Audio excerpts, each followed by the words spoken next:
cut me off and she thinks I'm gonna go see furry little animals. But I'm actually gonna see Nightmare on Sesame Street! Or Gordon's eating her out. He's got his mustache and her pussy. Cookie Monster's looking in the window and Gordon's eating her pussy and Gordon's like, I'll show you how to eat a cookie. Ah! Trying to put how much sticking balls in your mouth. I have temper problems. But I don't! Last time on Bagel Frederick Bigglehorn faded from public consciousness, gained a reputation as one of the worst and most hated characters in internet history, if not fiction, in its entirety. Family Guy, Pussy, Sesame Street, Gummy Bear Song, Paparazzi and Poker Face, and Twilight, goddamn. Crime, racism. Subject, African Americans. So Fred, the movie is hacking squirrel poop? It's quite horrific. Speaking of horrific. Once again, let's count the dots. Let's count the dots. 2, 3, 4, 5, 6, 7, 8.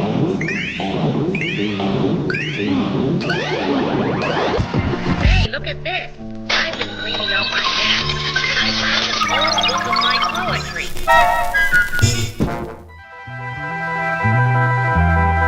And there's nothing that gives a parent more joy than hearing the doctor say, it's a perfect child.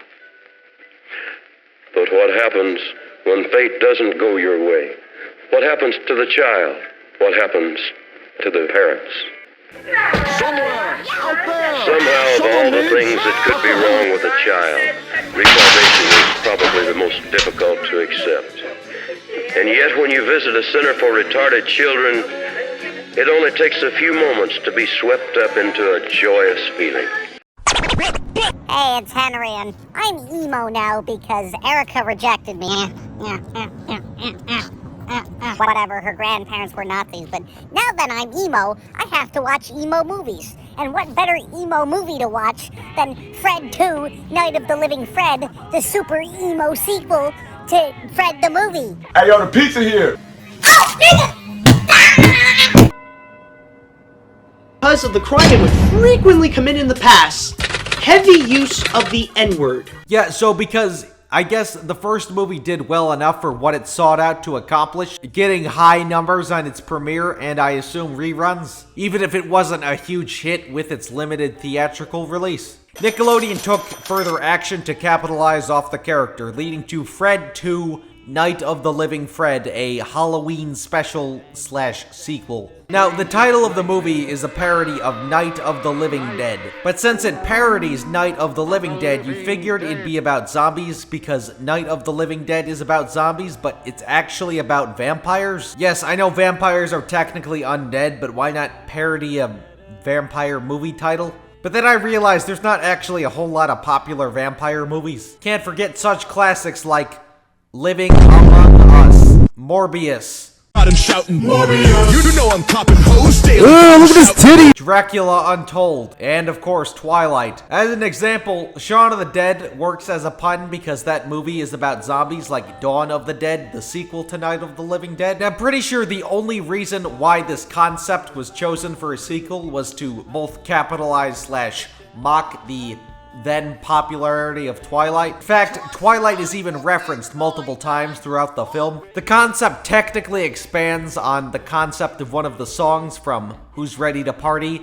My Babysitter's a Vampire, which I guess was technically an expansion of Fred Gets Babysat. So I guess vampires were a thing in Fred lore already, and in 2011, all the Roar XD girls were at civil war between Team Jacob and Team Edward, but all the bad bitches were actually on Team Fred. So the film also seems to be a take on a very niche trope in children's storytelling. When rewatching this, it reminded me of the book The Adventures of Bailey School Kids in Vampires Don't Wear Polka Dots, where the teacher is suspected to be a vampire. But doing some lore research, there's actually tons of kids' books about teachers being vampires or some other monster or threatening figure and whatnot.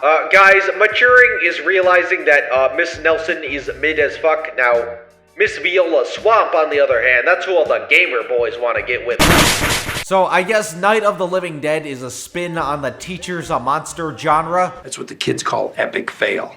Fred's very own shitty Goosebumps book, Fuckle Doodle Doo. Notice how I said rewatch this movie, because this was actually my introduction to Fred Figglehorn. One of my friends when I was like 7 had a birthday party on the day of the premiere of the movie, so we basically had a Fred Figglehorn birthday. It wasn't the theme or anything, but the premiere of Night of the Living Fred was the highlight of the night. Keep in mind, Fred could die at any point, so the sequel was undeniably rushed out, coming out 13 months after last. So Fred 2, Night of the Living Fred, starts out with Fred screaming, with dumb exposition about how him and Judy broke up.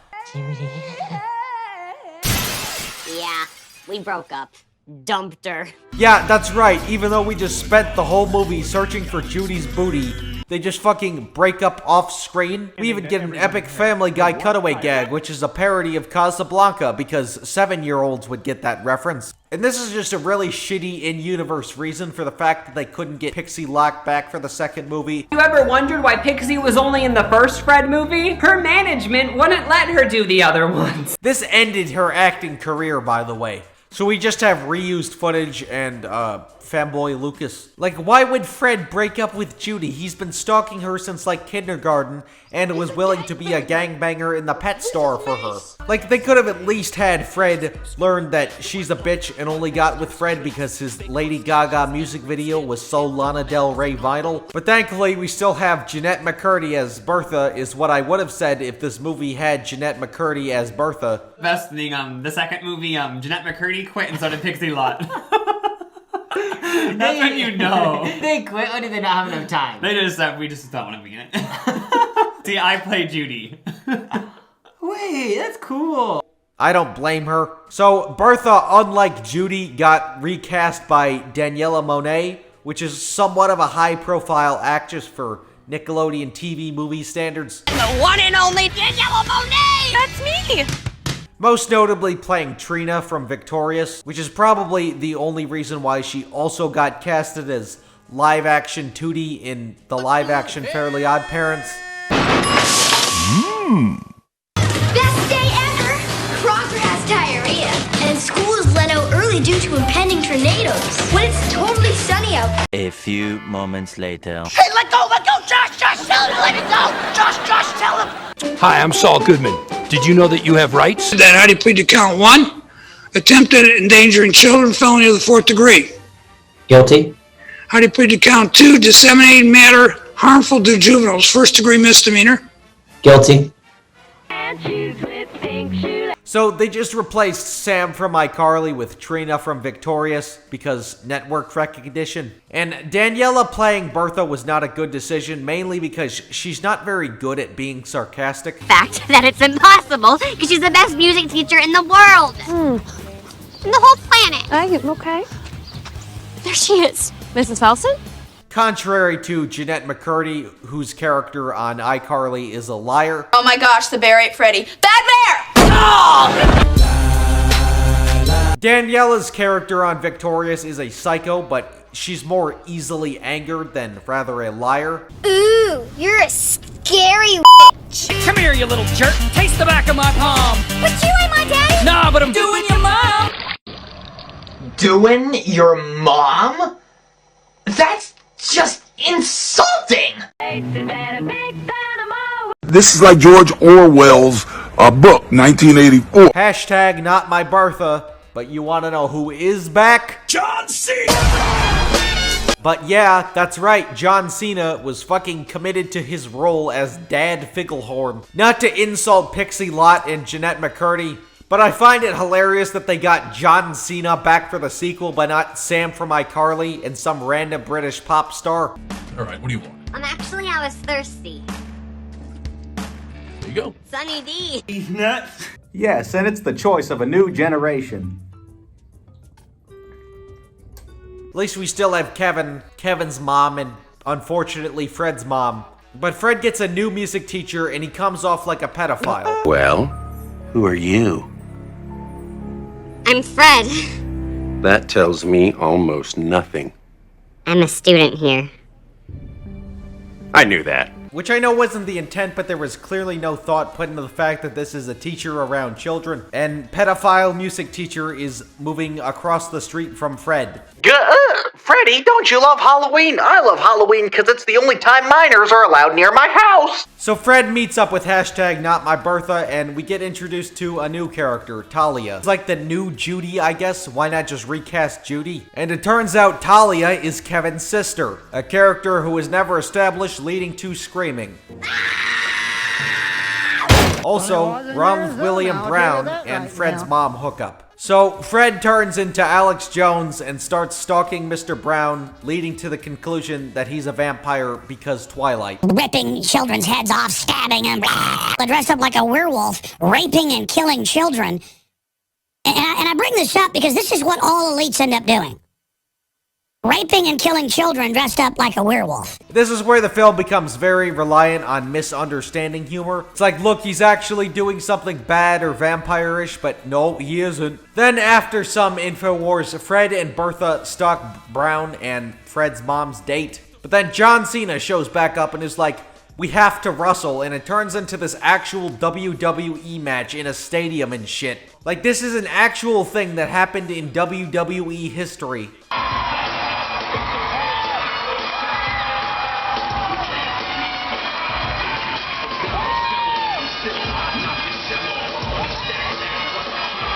Like, imagine getting tickets and all of a sudden this happened. Maybe everybody was too high on meth to care. But once again, John Cena is absolutely dedicated to his role. Durf shows up and does nothing.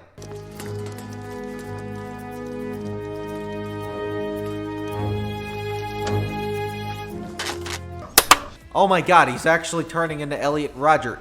He's gonna fucking shoot up the school? So Fred gets invited to dinner at Mr. Brown's house because that's normal, even if he is doing his mom. Doing your mom? But Fred puts an iPod Touch 3 in his pocket and live streams Mr. Brown's house, and everybody is super scared of it. Mr. Figglehorn, why don't you watch my podcast? It only has one joke, and that joke is porn equals funny. Which is just a complete rehash of the Lady Gaga music video resolution. Exactly what a disco stick is. But it turns out that Mr. Brown isn't actually a vampire or pedophile because shitty misunderstanding jokes. And Brown and Fred get along. So Fred has to frame himself like a vampire because Twilight. I'm gonna be the next Canadian Dracula. You are. You're not even Canadian. I'm not Dracula either, but I got what it takes.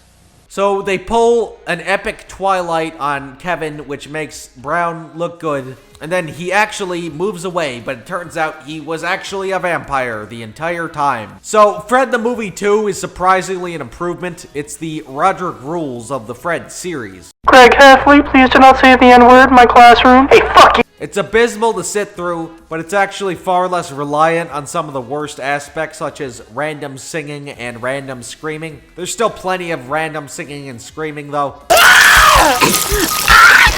But there is more consistency to the gags, all being horror parodies rather than just genre bending for the purpose of padding out the movie, actually benefiting from being less subversive. In addition, there is a distinguishable antagonist that appears consistently throughout the movie and actually has a character dynamic, so is actually an improvement. I know the first movie had Kevin, but he really only provided a couple obstacles in the plot, like shoving pizza in his face, epic fail. It's still painful to sit through, but the first film is so fundamentally broken that there's a lot that needs to be fixed, and it fixes some of it, but not enough to be good. But it's not like the source material has any chance to be good, right?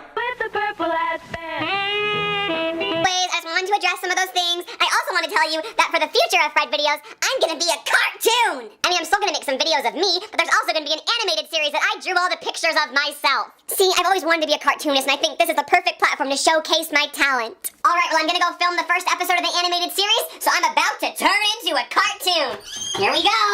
This is going to be hackin' awesome! The Fred movies were major for Lucas's schedule, I would assume, because they were filmed under short time frames to capitalize off the popularity, which took time away from content on the main channel. Which is my theory upon observation of the conception of It's Fred, an animated web series. Lucas, the most integral aspect to the Fred act, didn't need to be on set at all times because it's a cartoon. In fact, when the High Fructose Adventures of the Annoying Orange was being filmed and aired, it didn't take time away from the main channel, because there were people at both Gag Films and Cartoon Network that could do Danebo's job for him. And because Annoying Orange is a mix of live action and photographs, meaning that there's a lot of post-production, similar to a cartoon even if it technically isn't a cartoon. So making Fred cartoons was not a bad idea to increase content output, assuming Lucas had a hectic schedule. And It's Fred is surprisingly okay. I am being completely serious.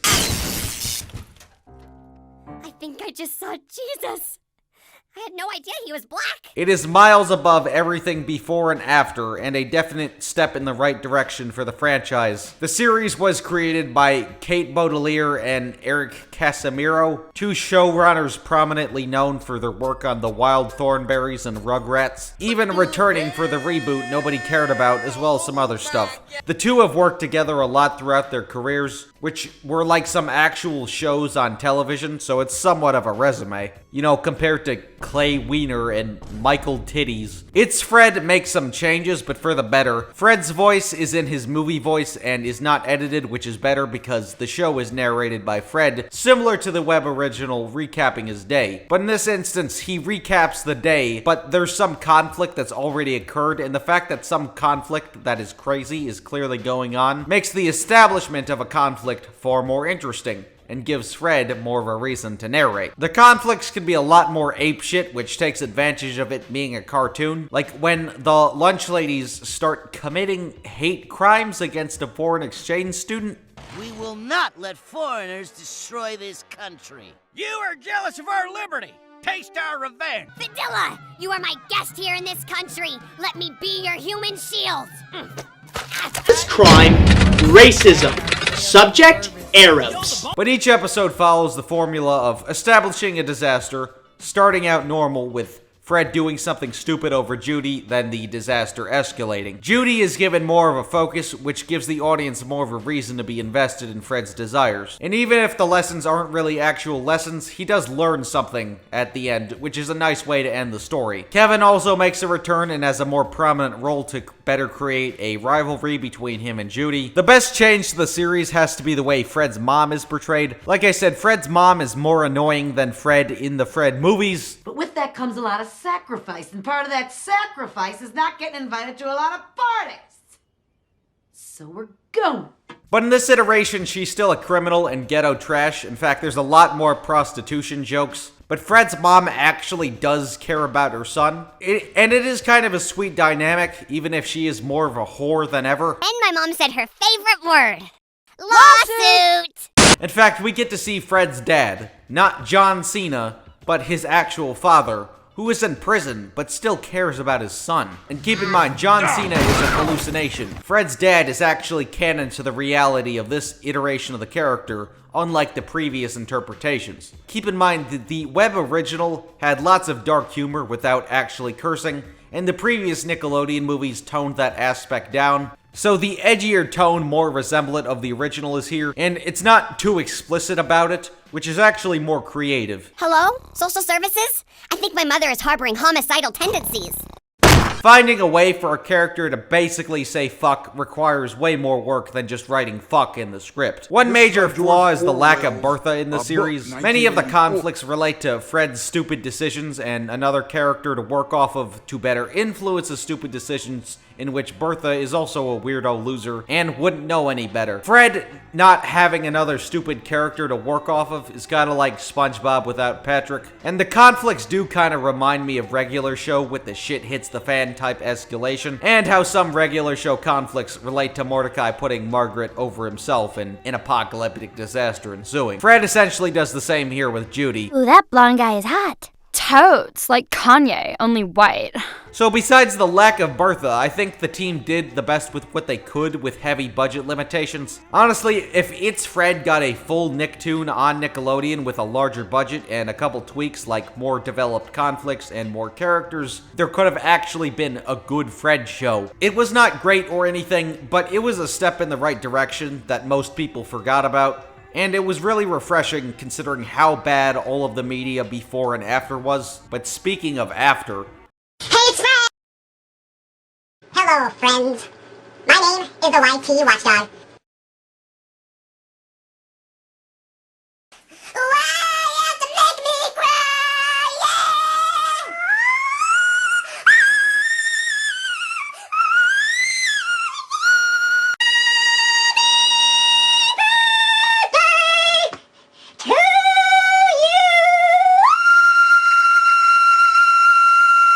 Hello, friends.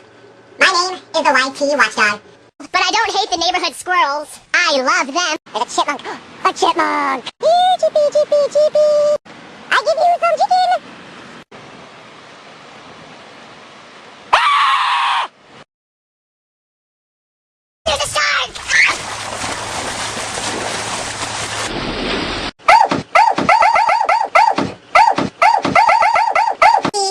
Is my heart. Judy ripped it up. She didn't even care where the piece of granite. Hey, did you know that puppy dogs in France in 1951? Fred got a third movie. In fact, it got greenlit the same time as 2 and another project. Why? To capitalize off the success of the character, blah blah blah. And I guess, oh my gamut, 3 movie collection would be a sweeter deal at the dollar store. I'd be a gangbanger at Dollar General to get that for free. This time, it's a spin on the summer camp comedy movie, and summer camp movies were way more common in the 70s, both being horrors and comedies. Even Angry Birds got a summer camp Netflix show. Take this, you stupid birds! Hell, even pre-existing comedy character Go to Summer Camp has been done before with Ernest Goes to Camp. And Ernest had 9 fucking movies. Thankfully, Fred didn't get 9. Spoilers. Camp Fred is a pointless title because you would assume Fred would, like, take over a camp, hence the name Camp Fred. Like how in The Simpsons, Camp Krusty gets overthrown and turned into Camp Bart. Bart, you said you're gonna name it Camp Freedom. This has more zing. They did that on The Simpsons. Ha! But Camp Fred is not even a sentence in the movie. So much like Night of the Living Fred, it makes zero fucking sense to even be called that. So Fred 3 is a kind of musical. The previous movies had random singing gags, but this one actually has full-blown musical numbers. Not many, but full-blown musical numbers. It wasn't marketed as a musical. In fact, they didn't even have a soundtrack album, despite Fred already having albums. So it's not very dedicated to a musical direction, technically. But there are musical numbers, and it starts out with an awful musical number. First day of school is the last day of school. The best day of school is the last day of school. It's barely choreographed, everyone looks unenthusiastic or uncomfortable. But Fred tells #NotMyBertha and the audience that he's going to Camp Superior. Even though he is way too old to be going to a summer camp, you figured he'd be a counselor like Ernest Goes to Camp. Also, there's no other Bertha throughout the rest of the movie. Talia is dead, but it turns out Fred's mom can't afford Camp Superior. That camp I want a PP bus. It's gonna be here in any minute. Yeah, that's what the camp is called in this movie. On the DVD cover it says, "Fred's gotta go to Camp I Wanna PP." So fuck it, Fred has to go to Camp I Wanna PP, located on Jeffrey Epstein's island. Then we get the worst scene in this movie, which is just Fred screaming the entire bus ride. Want to hear the most annoying sound in the world? So Jeffrey Epstein shows up. I want to PP on you. I want to PP on you. I want to PP on all of you. Oh great, another pedophile character. Well, it was in Arizona, I'll tell you that right now. So Fred meets some other campers who are like the most generic archetypes of kids, like nerd, fat kid, black kid, Asian girl who eats a lot. Dig. Sup? Yeah, that's right, they called the black character Dig. Crime, racism. Subject, African Americans. Also, there's a nurse who has big boobies and is an epic running gag. So Jeffrey Epstein is like, Fred, you have to compete in the summer camp games. But he has a mosquito bite, so fuck it, it's a sports movie now. But Fred immediately hates Epstein Island. But then John Cena!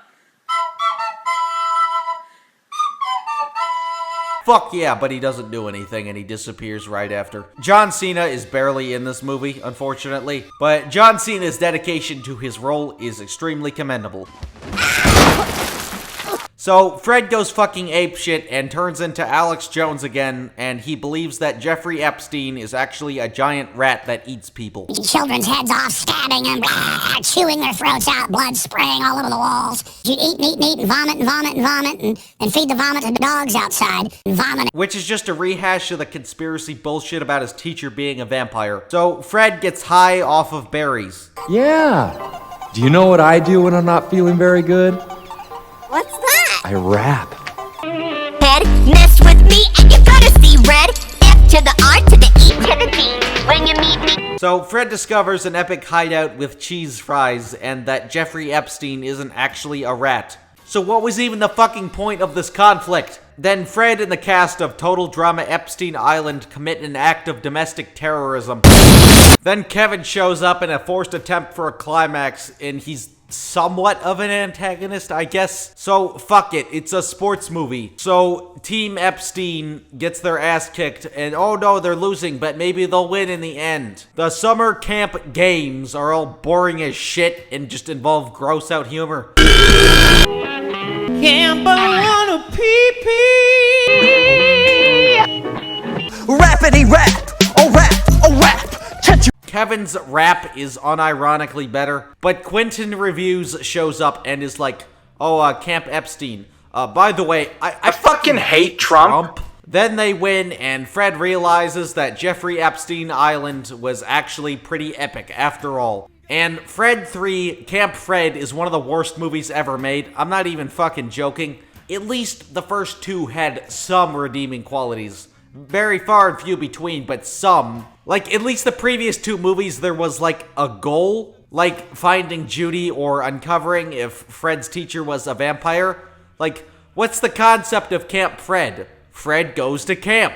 Yeah, but, like, what does he fucking do at camp? What's the actual concept? That's just a description of the setting. It's just random camp set pieces without a consistent objective. Yeah, I guess there's, like, the Jeffrey Epstein rat theory and the summer camp games. So it's like half detective movie, half sports movie. I guess it genre bends, but not for the purpose of being subversive. It's genre bending because it's so creatively bankrupt. Like, this was bad enough, but there's no reason for anything to be happening. It's like they finished half the sentence. Fred's gotta go to Camp I Wanna Pee-Pee. Then refuse to elaborate because nothing fucking happens the whole movie. What is the actual concept beyond Fred goes to Camp I Wanna Pee-Pee? Fucking nothing. Even if they were to just rehash the vampire shit with being more dedicated to the rat creature shit, it would still be more of a consistent objective. It's so fucking inconsistent, nothing is developed at all the characters are shit. It's exceptionally abysmal compared to its awful predecessors. But it possibly couldn't get any worse, right? And then the opposite happens. Fairly Odd Parent style, motherfucker. I'm going to stay here and wait for my client. Without me, Egbert. I'm going up to my room. I'll see you later, huh? Well, I'll be here. Oh, cheer up, old man. Cheer up. It'll come to me. Hi, guys, it's Fred! Are you fucking shitting me? I guess Nickelodeon figured since at a point in time the web original was so popular that they essentially wanted an equivalent of the web original on their very own network. And it is the worst Nickelodeon show of all time. Now, I'm not the most credible source of that claim, but it's the worst one I've seen, and my generation of Nickelodeon was this. Patrick dance, do the Patrick dance, So it's the worst one I've seen, so fuck it, it's the worst show they've ever made. And considering the continuous corporate garbage they've been shitting out since the mid-2000s, that is fucking saying something. Even Nickelodeon's popsicles suck. Let's look at this shit. Holy hell. One plus, they did get rid of the gumball eyes. The gumball eyes were nasty. I didn't like munching on gumballs like 10 minutes after munching on ice. It was nasty. Not many people talk about the show, Most people remember the movies and the channel, but not the show. And there is a reason Fred the Show is not often discussed. It is the most offensive type of bad where there's nothing to even make fun of. It's not even laughably bad. Because this show is so nothing, even more nothing than Fred 3, that there's nothing to even make fun of. But the premise is Fred does dumb shit. There's barely a theme, there's barely a conflict. Like, at least the movies were dedicated to something, even if 3 barely had a conflict. At least there was something beyond Fred is Fred. The cast of 2 and 3 returns, hashtag not my Bertha. The episodes are only 11 minutes long, contrary to the 22-minute industry standard. And I don't have an issue with short stories, but it's very apparent that the stories are so short because it's so creatively bankrupt. I don't think anyone involved had any ideas. Nothing is unique about the stories. It screws up even the most basic aspects that even the shittiest Nickelodeon sitcoms understand. Fred is by himself most of the time. Once again, Bertha, or just a friend of Fred character, is just heavily underused because Fred is far less annoying when there's more than one character on screen, which is unfortunately not common for most Fred media. He does get some other love interest. They don't do anything. They aren't likable, but they're there. There is not one fucking original concept in this entire show. Fred makes a love potion. Evil Fred. Fred watches a scary movie. Fred makes a song. Yeah, that's right, there's a new song to the Fred discography. Do the motherfucking figgle wiggle. Every day I eat cheese fries. Then I say hi to my pet fly. I like stuff up in blenders. Once we set my nasty suspender. It even retconned previous lore. Originally, his full name was Ferdinand Figglehorn, but here it's Bagel Frederick Figglehorn. Your first name is Bagel? Yeah, my mom loves breakfast. Also, Kevin has a different sister that's not Talia. I forgot to write that down in the script because the human mind can only contemplate so much Fred Figglehorn at once, but that's a completely inconsequential retcon as well. I have nothing to say about it, not because it's mediocre, but because it's abysmal. It's a rare and insufferable type of bad.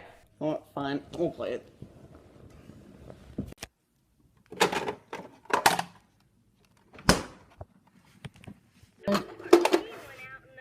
Oh, look. It doesn't work. Good. Hey guys, what's up? What am I doing? Well, I'm just playing the new Fred app.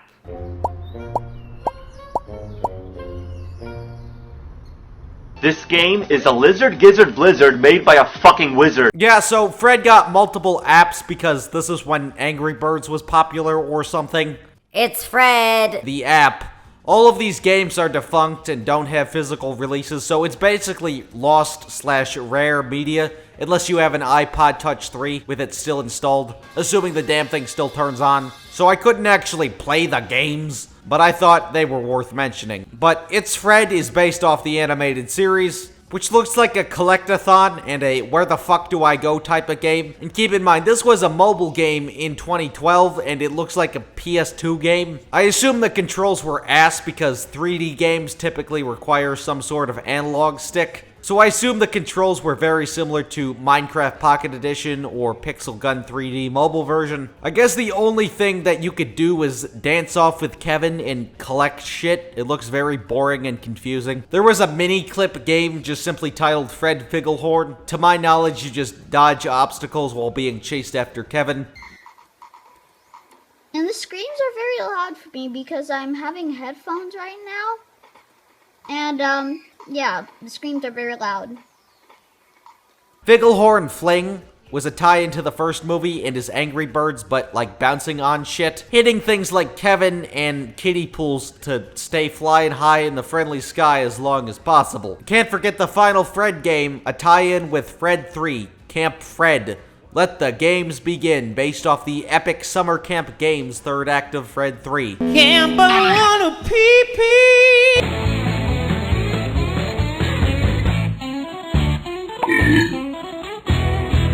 Oh boy, Parappa the Rapper, but burping. Oh boy, Five Nights at Freddy's 2. Why did they make this? I have no idea. but someone was jerking off.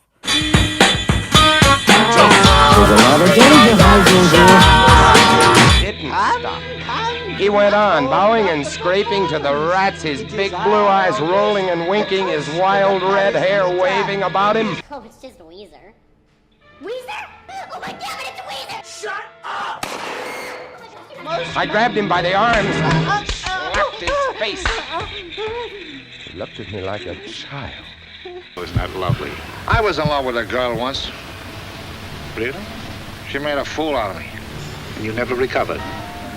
Sure, he was crazy. But I guess we all were.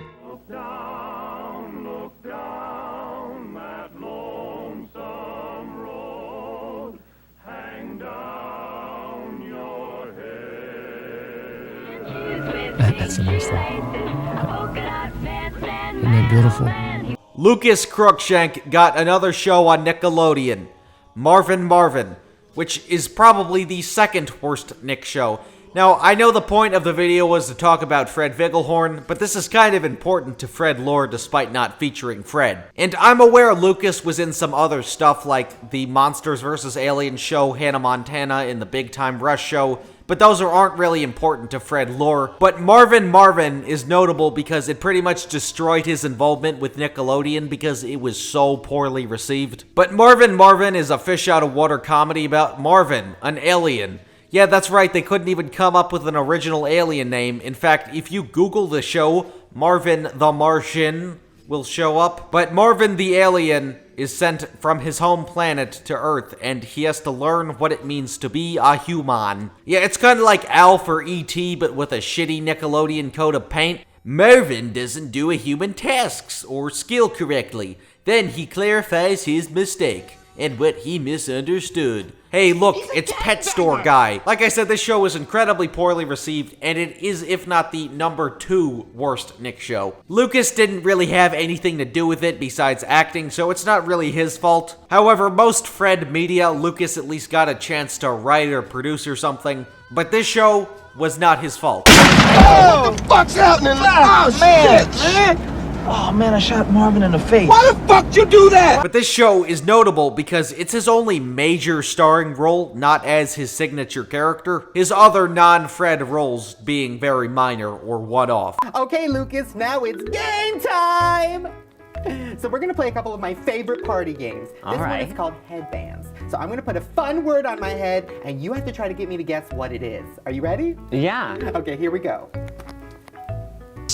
Heavy use of the N-word. So what did Lucas do next? Well, Lucas created another channel, which was a collaboration with Jennifer Veal, aka Agatha from Jessie and Chelsea from Victorious.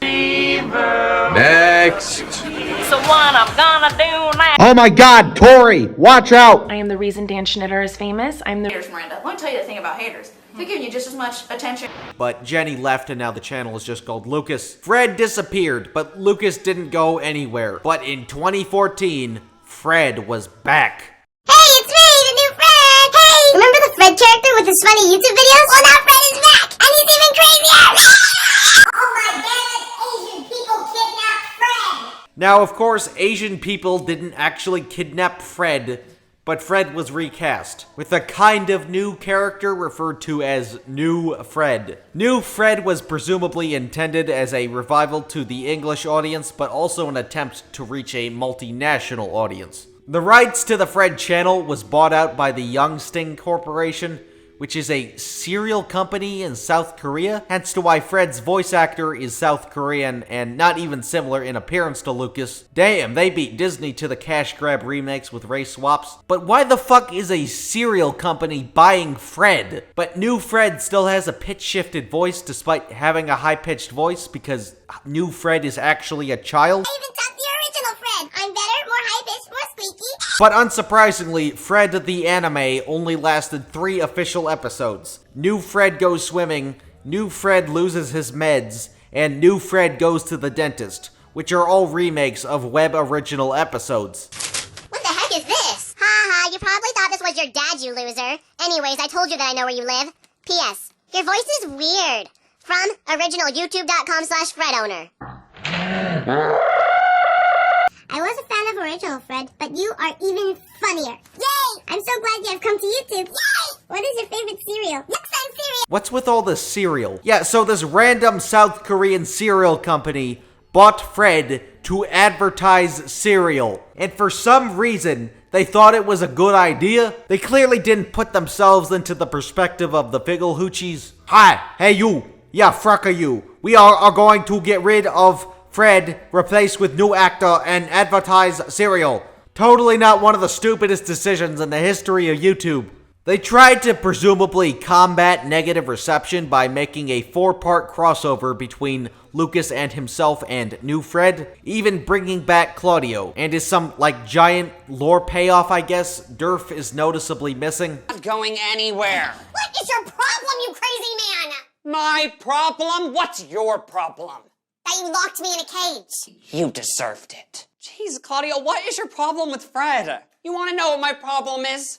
I was supposed to be Fred. That's right, I was the original YouTube.com/Fred owner. Anyways, I told you that I know where you live.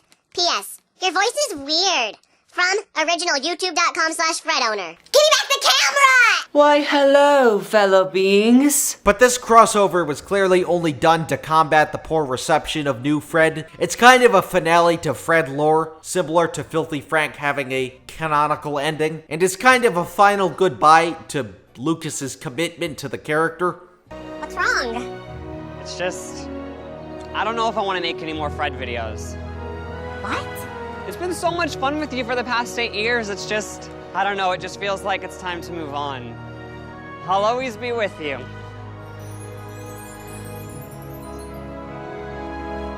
I guess Lucas having this finale crossover of sorts was kind of a better reminder that the torch had been passed, given that the Fred channel was under new ownership by a Korean cereal company for some fucking reason. Except, when you lose your main actor who's responsible for the entire character, you'll lose the audience with it. To this day, Fred is still owned by a Korean cereal company. But at this point in time, there was no more Fred on the channel. Not even New Fred. In fact, just like Smosh, it just turned into whatever because it was effectively a corporation. Basically, Fred became a TV network structured as a YouTube channel. No, I'm Lucas. Welcome to the Fred channel! The Fred channel is a place where you can find Fred Figglehorn, and also some other cool stuff. Ooh. Additionally, drumroll please, I will be opening up the channel to you guys. But every video starts with, "Hey, it's Fred," and just cuts to not Fred. Hey, it's Fred! Good evening, and welcome to Character Showdown. I can't think of a bigger way to say fuck you to Fred fans. Like, Annoying Orange did this exact same thing with 2 other shows that nobody remembers, but my formerly obsessed Annoying Orange ass does. The Misfortune of Being Ned and Derp. Look, it's Patrick from Super Mario Logan. But at least The Misfortune of Being Ned and Derp didn't start with, "Hey Apple, ha ha ha ha ha." I can't do the voice. It then cut to not Hey Apple. But there's tons of one-off sketch videos, but there are a couple reoccurring series in this era of the Fred channel being owned by a South Korean cereal company. They had a new series with then Vine star Jake Paul where there are Fred references, which is just another giant fuck you to the audience. And Jake Paul commentates questions with pie-in-the-face gags. You want to pie your mom in the face? Around the tree? Oh. There's a school comedy series called The Substitute starring Matt Smith, some shitty fucking reaction video YouTuber I've never heard of. There's a stop-motion series called House of Robots. The animation and character designs are fine for YouTube. Tossing. Whoever throws the most into the bucket is the winner.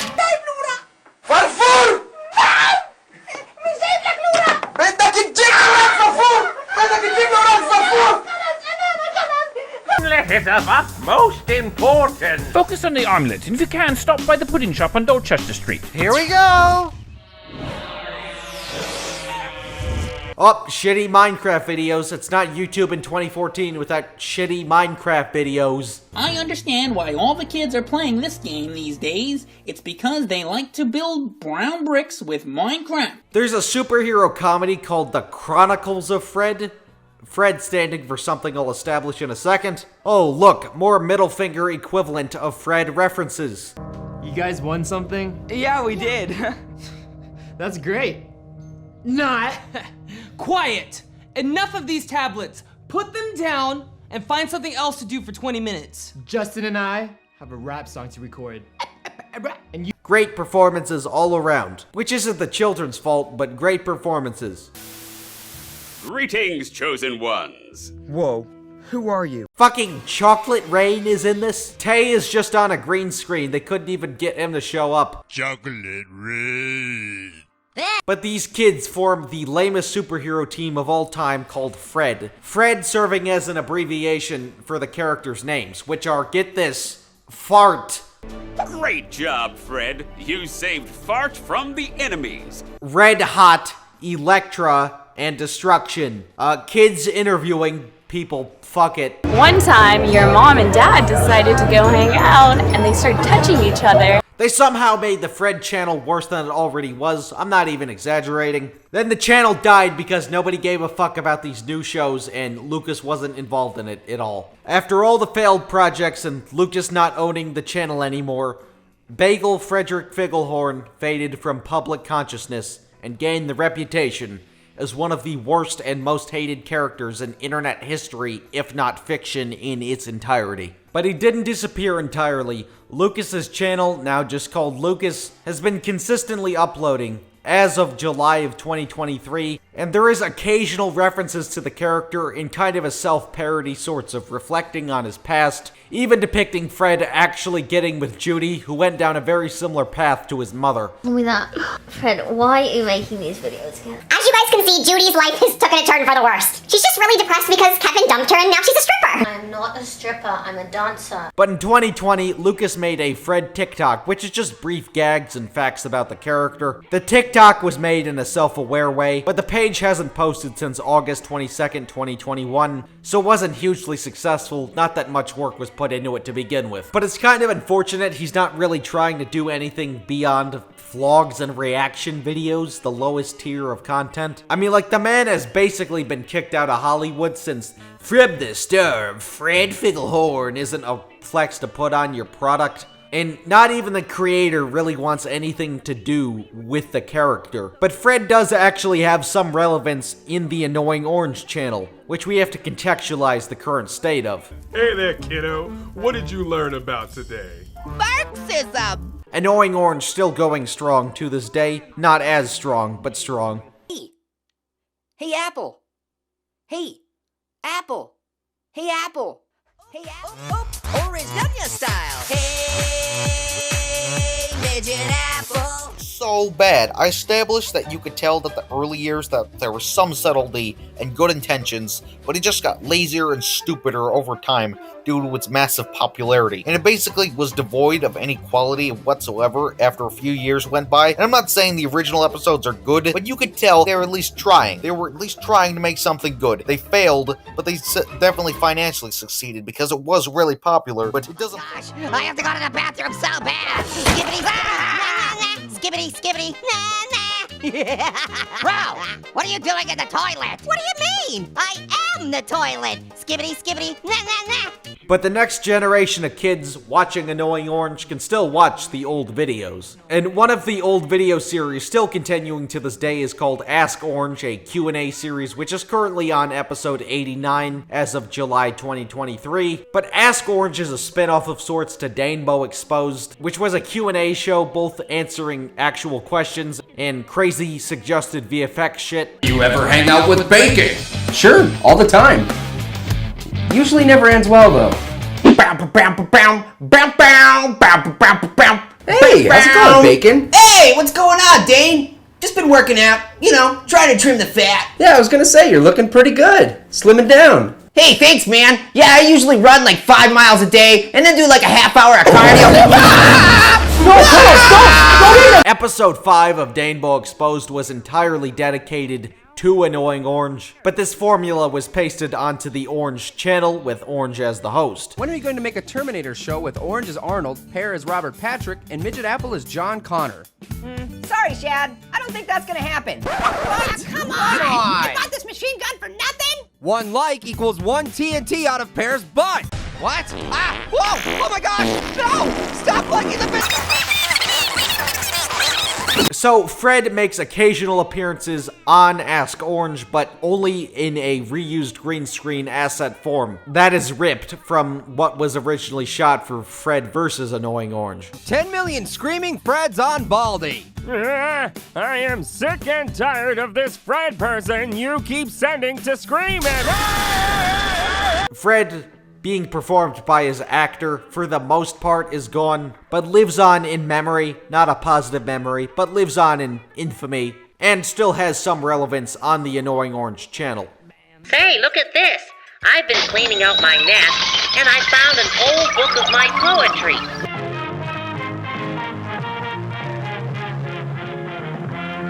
Gotcha, bitch!